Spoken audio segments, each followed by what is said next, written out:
Nervous coordination in higher animals. In higher organisms, three types of systems coordinate with one another to control and coordinate the body functions. They are receptor systems, nervous system, effector system. Receptor systems is formed of receptors or sense organs. These receptors are made up of highly specialized cells which receive stimuli and change them into appropriate nerve impulse, which are carried to CNS by nerve fibers of sensory nerves.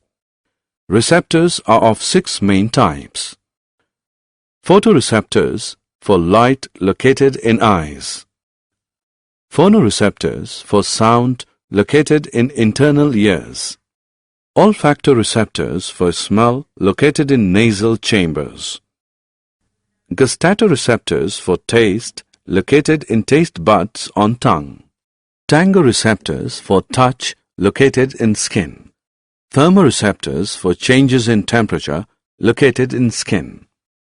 Nervous system analyzes the sensory nerve impulses and initiates the appropriate motor nerve impulses which are carried to appropriate effector organ by nerve fibers of motor nerves.